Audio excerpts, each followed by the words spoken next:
Subject కి ఒక teacher ఉంటారు, అన్ని సబ్జెక్టులు నన్ను చదవమంటారు. ఇంత చిన్న బుర్రలో అన్ని ఎలా నింపాలి?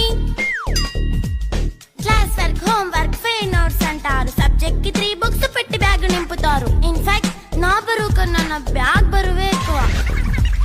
క్వశ్చన్లు, ఆన్సర్లు, సర్ప్రైజ్ టెస్టులు తమ్మి దాటుకొని మళ్ళీ స్కూల్ వాన్ ఎక్కేసి అమ్మయ్య ఇక ఇంటికి వచ్చేసామనుకుంటే మార్క్స్ తక్కువ వస్తే చెయ్యాలి అసైన్మెంట్. రిపోర్ట్ కార్డ్ చూపిస్తే ఇంట్లో ఉన్న పనిష్మెంట్. హోమ్ వర్క్ చేయమంటూ మమ్మీ చంపుతుంటుంది. ట్యూషన్ టైం అయిందని డాడీ తరుముతుంటాడు. డాన్స్ క్లాస్ కి వెళ్ళమని తాతయ్య తిడతాడు. స్నాక్స్ తిని వెళ్ళమని నాన్నమ్మ ఆపుతుంది. ఇక అన్నీ అయిపోయాక కాసేపు టీవీ చూద్దామంటే మమ్మీ ఎంట్రీ ఇచ్చింది. బెడ్ యొక్క మంది చిన్న నాప్ తీసేలోపు తెల్లారిపోయింది.